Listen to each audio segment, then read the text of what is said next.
There's a peculiar kind of loneliness that emerges when you're sitting among people yet feel utterly alone.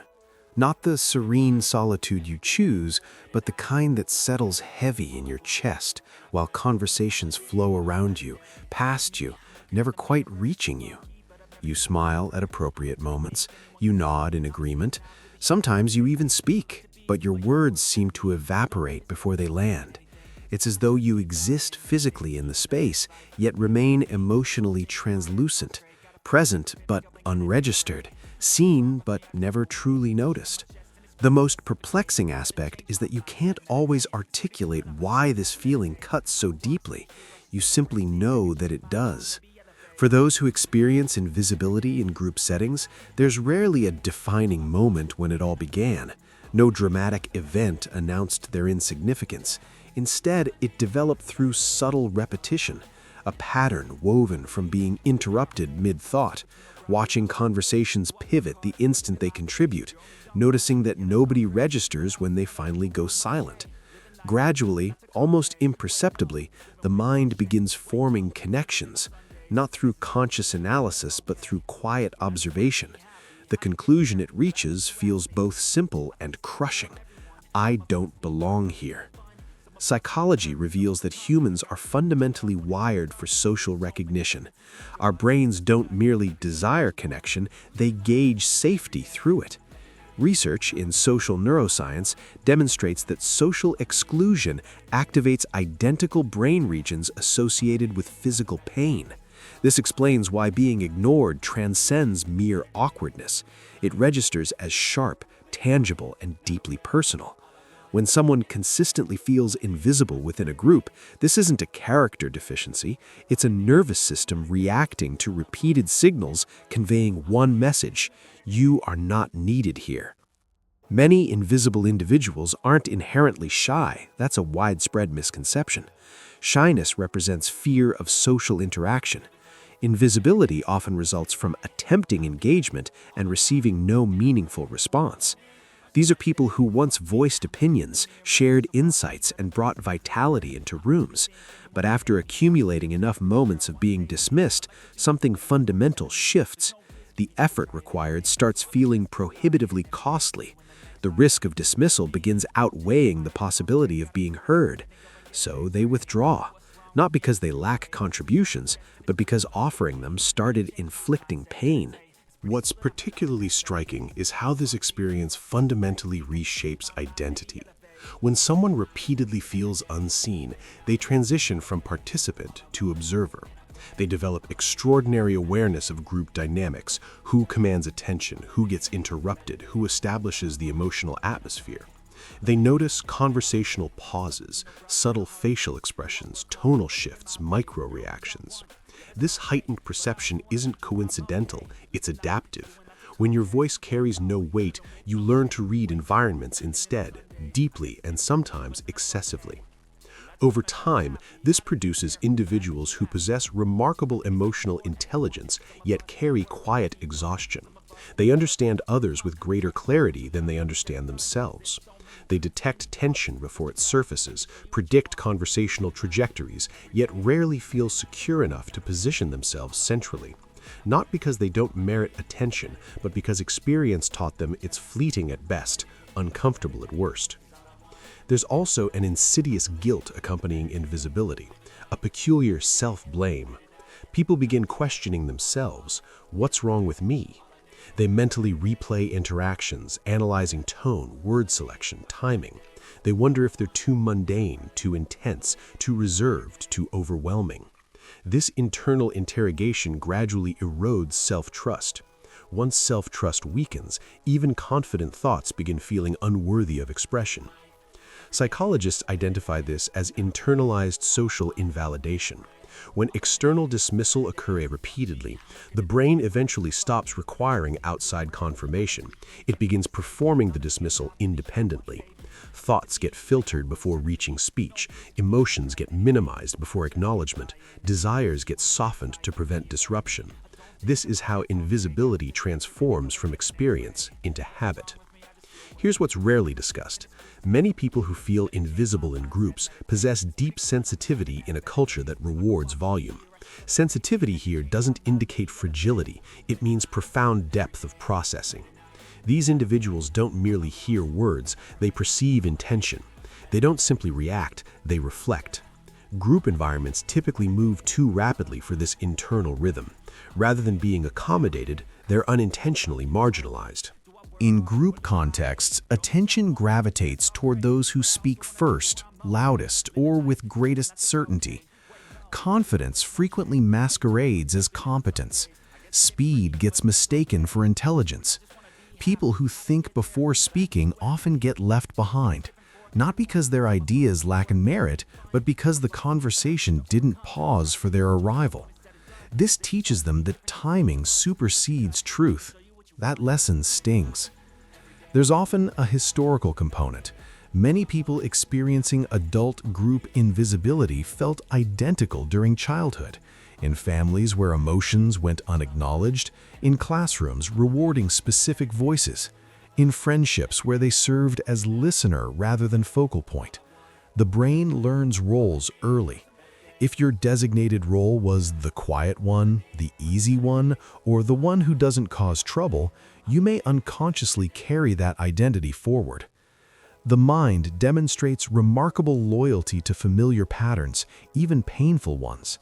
Feeling invisible can become strangely comfortable, predictable, safe in its own manner. When you expect nothing, disappointment hurts less. When you don't speak, you can't be dismissed. When you remain small, you avoid conflict. Thus, invisibility becomes not merely something happening to you, but something you maintain for self-protection. Yet, internally, there often exists quiet grief, a sense of being underutilized, like an unread book. People who feel invisible frequently possess rich inner landscapes, thoughts connecting profoundly, emotions running wide. But without an audience genuinely listening, those inner worlds remain locked inside. The longer this continues, the heavier carrying them alone becomes. This explains why moments of genuine recognition can feel overwhelming. When someone actually listens, asks authentic questions, remembers something mentioned weeks prior, the emotional response often seems disproportionate, not from being dramatic, but from being starved for validation that isn't performative, just real. Perhaps the most misunderstood aspect is this: people who feel invisible aren't weak. They're often extraordinarily resilient. They've learned surviving without affirmation, self-soothing, enduring emotional neglect without complaint. But resilience constructed this way exacts a cost. It teaches people to disappear rather than demand. If you've experienced this in groups, it doesn't indicate lack of value. It means your nervous system learned that visibility wasn't safe, welcomed, or rewarded. That lesson can be unlearned, slowly, gently, not by becoming louder, but by becoming more anchored in your inherent worth. Because invisibility isn't an identity, it's a response, and responses can transform. There's a specific moment invisible people recognize intimately. It arrives when you finally consider speaking, then decide against it. Not because you lack contribution, but because you've already predicted the outcome, the interruption, the awkward pause, the conversation continuing without you. That moment isn't about confidence, it's about memory. Your brain has learned what typically follows. Psychology terms this anticipatory withdrawal. When the mind expects social dismissal, it retreats before rejection materializes, not as weakness, but as protection. Over time, this creates a cycle where silence feels safer than expression. Eventually, silence starts resembling your personality, but it isn't, it's a strategy. What intensifies this pain is that many invisible people care profoundly about others. They listen completely, remember details, show up emotionally even when unnoticed. In groups, they often become emotional anchors without recognition. If someone's distressed, they notice first. If tension rises, they sense it immediately. But because their contributions aren't loud or dominant, they go unacknowledged.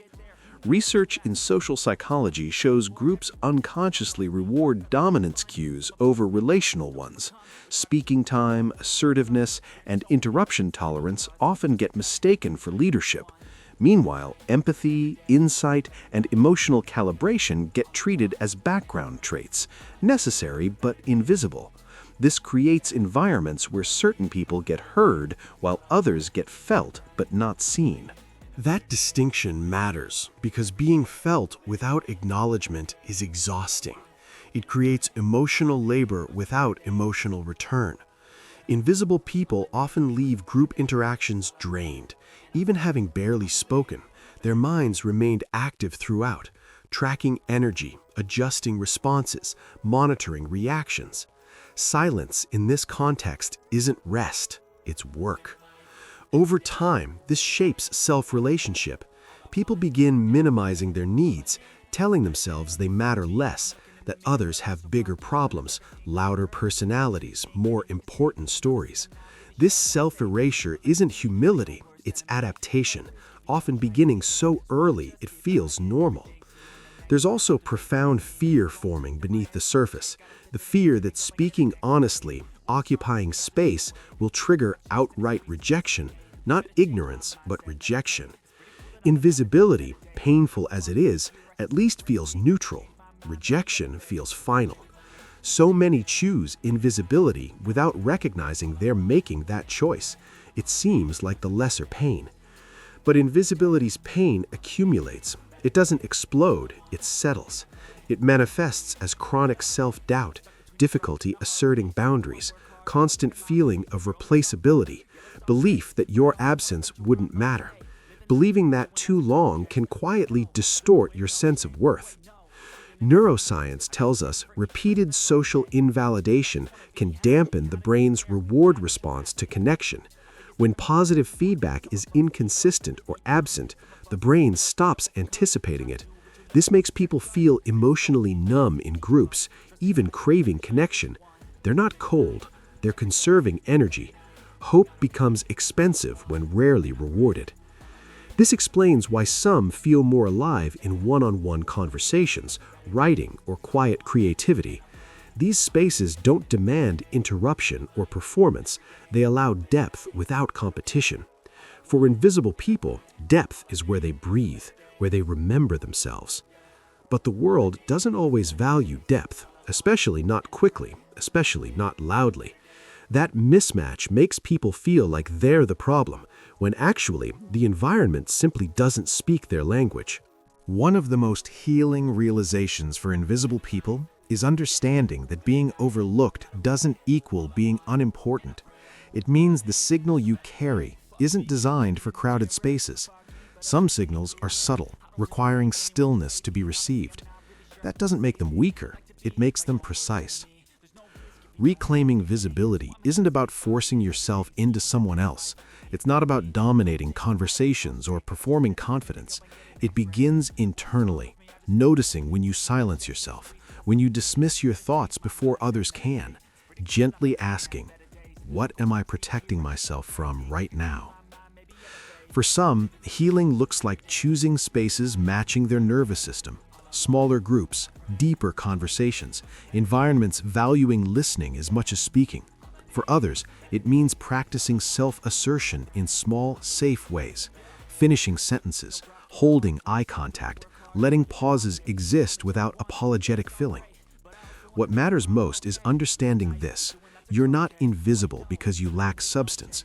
You feel invisible because your way of being wasn't mirrored, named, or invited. Humans are shaped by what reflects them. Visibility isn't about being seen by everyone. It's about being seen by someone, truly, consistently. Sometimes that someone must be you first. When you start honoring your own thoughts, your emotional weight, something shifts. You speak differently, not louder, clearer. You occupy space without requesting permission, not aggressively, honestly. People respond to that. Not always immediately, but gradually. And even if some rooms never change, you begin understanding something vital. Your worth doesn't fluctuate based on attention. You were never meant to compete for space. You were meant to occupy your own. Feeling invisible in groups isn't a life sentence. It's a signal, a message from your inner world requesting alignment, environments that see you, relationships that listen, a version of yourself no longer shrinking to survive. The moment you stop disappearing to keep peace is often when you start feeling real again. If this resonated with you, consider exploring more insights on human psychology and emotional well-being at Phil Psycho Hub. Understanding ourselves is the first step toward genuine connection.